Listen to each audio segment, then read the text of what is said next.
नमस्कार दोस्तों, आप सभी का हमारे YouTube channel SSC coaching centre में स्वागत है। तो चलिए स्टार्ट करते हैं। पहला सवाल है, किसी धनराशि पर 2 वर्षों का 4% वार्षिक दर से साधारण ब्याज का अंतर 1 रुपया हो तो वह धनराशि क्या होगी। बहुत अच्छा सवाल, बेहतरीन क्वेश्चन।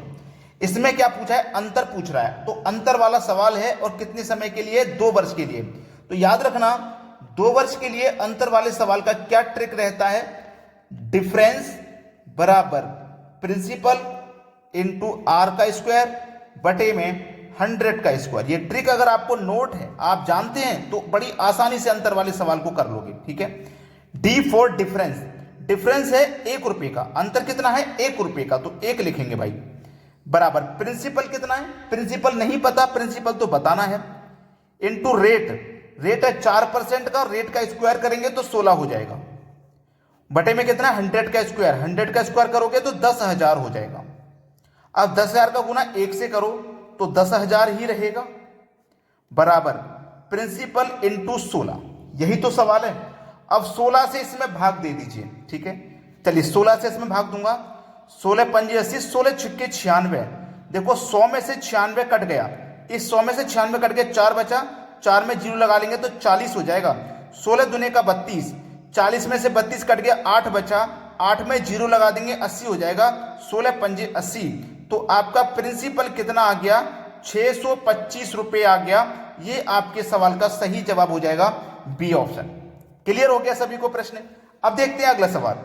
अगला सवाल है, राज की एक कार की कीमत 1,50,000 है। राज ने 5% लाभ पर दिलीप को बेच दी। दिलीप ने 2% की हानि पर पुनः राज को बेच दी। राज को कुल लाभ या हानि क्या हो रहा है? ध्यान देना इस प्रश्न को।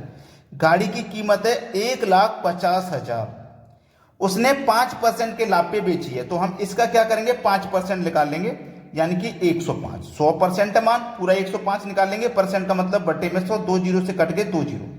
ठीक है, 2 जीरो से 2 जीरो कट गए यहां पे। अब उसने क्या काम किया है कि दिलीप ने वापस 2% की हानि पर राज को बेच दी, तो यहीं पे निकाल लो। 100 में जैसे लाभ होता तो 100 में 5 जोड़ दिया, अब हानि है तो 100 में से 2 घटा देंगे, यानी कि 98% का मतलब बटे में 100। तो यहां पे भी 2 जीरो से 2 जीरो ये कट जाएंगे। सवाल खत्म हो गया। अब कुछ बचा है सवाल में? कुछ नहीं बचा होगा। देखो सवाल में कुछ नहीं बचा। 15 का गुना पहले 105 से कर दो। 15 पंजे 75 का 5 हासिल लगे 7। 15 का 0 में करेंगे तो 0, जो हासिल का 7 है वही आ जाएगा। 15 एकम 15, इतना हो गया। इसका गुना कितने से करना है? 98 से करना है। ठीक है, इसका गुना 98 से करना है। तो ऐसा कोई भी सवाल आपके सामने आ जाए जिसमें गुणा करना इतनी बड़ी संख्या का आपको टफ लगे, तो आप कैसे कर सकते हो? देखो 1575 का गुना 98 से करना है, तो 98 को आप क्या लिख सकते हो? 100 माइनस 2 98 होता है, तो आप 98 को 100 माइनस 2 कर सकते हो। ठीक है, अब देखो 1575 का गुना 1 से करो तो 1575 होगा, और ये 2 जीरो आ जाएंगे, माइनस 1575 का गुना 2 से करो तो कर दो, 2 पंजे 10 का 0 हासिल लगा 1, 2 सत्ते 14 और हासिल का 1 15, फिर से हासिल 1, 2 पंजे 10 और हासिल का 1 11, फिर से हासिल का 1, 2 एकम 2 हासिल का 1 3, 3150 हो गया। इसमें से इसको घटा दीजिए, 4350 आपके सवाल का बिल्कुल सही जवाब हो जाएगा। क्लियर है सभी को? ये 4350 कैसे आ गया है आंसर? देखो मैं आपको बता देता हूं। अभी अभी बहुत सारे बच्चों को कंफ्यूजन है, समझ लीजिए एक बार। 15 7 5 0 0 में से माइनस करना है 0 5 1 3 को। 0 में से 0 गया 0, 10 में से 5 गया 5, 7 में से 1 गया, देखो इधर से कैरी लिए, 4 में से 1 गया 3, अब इधर क्या बचा? 7 में से 3 जाएगा तो 4, और ये 15। ये देखो 1,54,350 हुआ। अब हमारे पास कुल राशि कितनी थी? 1,50,000। कुल राशि 1,50,000 थी। 1 2 3 4, 1,50,000 इतनी मेरे पास राशि थी। तो मैं 1,50,000 मेरे पास राशि थी, और टोटल मेरा अमाउंट है 1,54,350।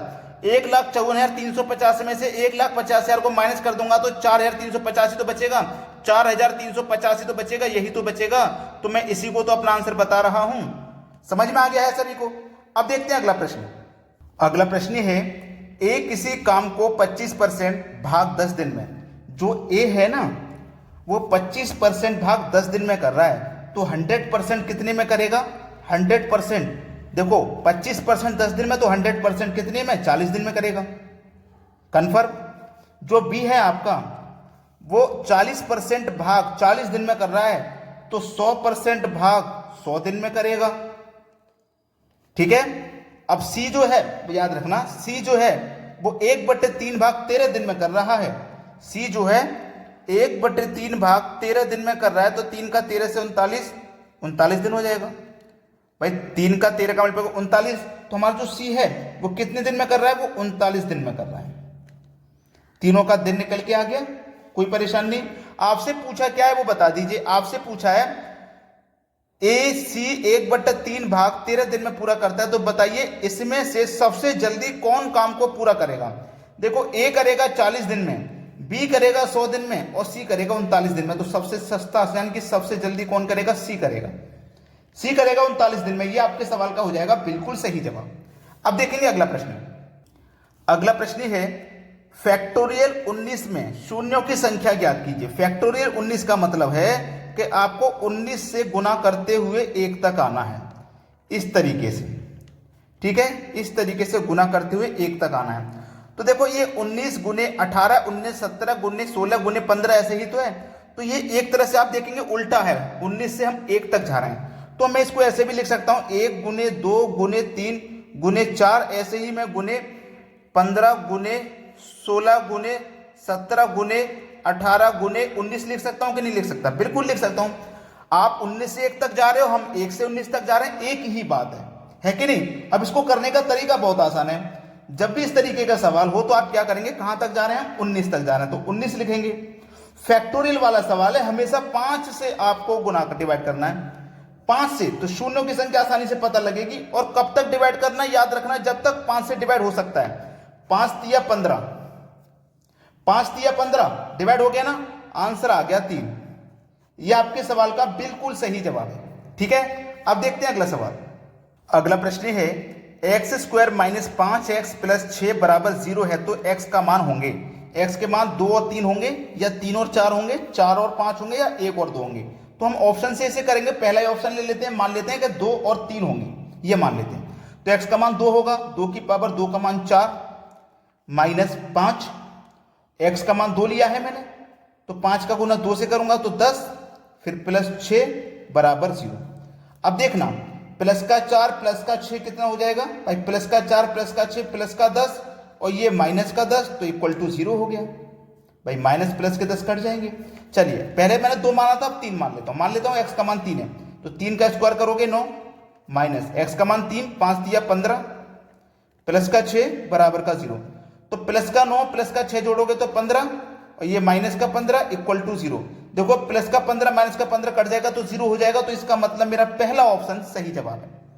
ठीक है, अब देखते हैं अगला सवाल। अगला प्रश्न है sin a + b = √3/2 व cos a - b = √3/2 हो तो a व b का मान बताओ, जबकि थीटा न्यून कोण है। अब देखना इसको, साइन दिया गया ना, साइन कितने का मान √3/2 होता है, साइन कितने का मान, साइन 60 का मान √3/2 होता है। तो a + b की वैल्यू इसका मतलब 60 है। यह क्या है, cos कितने का मान √3/2 होता है, कितना, √3/2 कितने का मान होता है, cos कितने का, cos 30 का मान होता है।